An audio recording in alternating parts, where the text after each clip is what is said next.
Okay, we're carrying on here to the third video in the educational series on long-term care planning and insurance. Hopefully by now you've had a great grasp on the first two sessions. We've gone through a better overview on longevity in some more detail, and then we also transitioned into understanding what long-term care is versus really what it's not. Now we're going to talk about what options you have. And the one question a lot of folks have is, what are the best options to consider, or what are the options that are available? So here really are the four options that we're going to talk about. Option number one is you can always self-insure. You can use your personal savings or your personal assets to pay for the cost of care. Option number two is you can rely upon family or friends, and you can use people instead of money. Option number three is Medicaid, not to be confused with Medicare, and that's really health care provided for folks who are on welfare. And then we have insurance. Now, I'm going to spend a few minutes on the last one, on insurance, when we get to that point in time, because there are now a number of different options available as to how we can protect ourselves beyond just long-term care insurance. So let's talk first and foremost about self-insure. Now, each and every person has a different number of assets, or different types of assets, different amounts of assets. So financially, everybody who's watching this video, you in particular, have a different asset portfolio than I have. And I have a different asset portfolio than Mr. and Mrs. Jones. So that's going to be different per person. What's the same, however, are the four risks that we all face. So for example, I'm not going to put names next to these things first. I'm just going to put the numbers down. And these are four risks that we all face. And I'm going to go through each of them. So the first risk on the left-hand side, there's a 1 in 4,000 probability that you're going to lose $100,000 or more to this risk.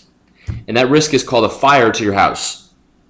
Now, most of us, if you have a mortgage, you have to, by law, through the FDIC, you have to maintain fire insurance protection. So we kind of have that risk walled off, and you wouldn't be forced to unintentionally invade your retirement assets to rebuild your house if you incurred some damage due to a fire. Then we have an automobile accident. If you drive in the state of here, New Jersey, or other states, you have to, by law, have auto insurance. But did you know that only 1 in 240 automobile accidents actually result in damage in excess of $100,000?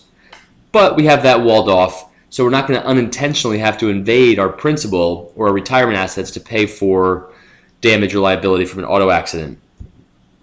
Then we have our health, surgeries, procedures, medical visits, doctor's visits, all those different types of possible scenarios that could happen to our health, but also from a skilled scenario, not from a long-term care scenario.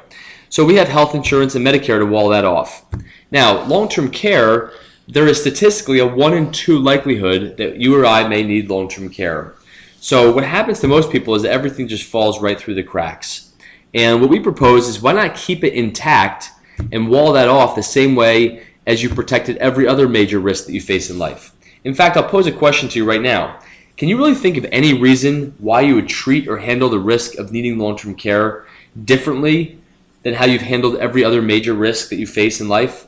Meaning that you've insured every other risk that you face, but yet we probably have not insured long-term care, which happens to be the greatest one. It's kind of ironic, I think. Now, the second option is that we can actually use family or friends in lieu of spending money on care. Now, here's a picture of my family. I'm on the far right-hand side there, holding my little nephew, and I have my sisters and my brother-in-law and my parents and nieces and nephews, and just a beautiful shot. I love looking at this picture. But when you talk about relying on friends and family to provide your care, we have to remember that smaller families are also living further apart now. There's a lot more women in the workforce. Most of us have inadequate experience in providing care. There happens to be a lot of physical and emotional demands, and then there's a personal dignity aspect. Do I want to take care of my mom when it comes to being her caregiver in the bathroom and the shower and helping her with her activities of daily living? Well, she's made it clear that the answer is no. She would rather have somebody who's trained as a professional to do that kind of stuff, and then have me come over, or all of us come over, and just spend some time with her. And it really varies family to family, but we're not living in the same cul-de-sac anymore. We're not even living in the same zip code. So a lot's changed with regards to family and friends if you're going to become dependent on them for your care needs. Then we have Medicaid. Again, not to be confused with Medicare, underline the last 3 letters of the word Medicaid. So it stands for AID. Now that's also an acronym that we've made up that stands for All Investments Depleted.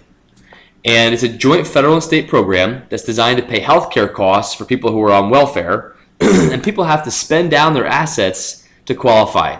I'm not going to go into great depth on this in terms of what the spend down requirements are. They look at your income, they look at your assets, they look at your home value.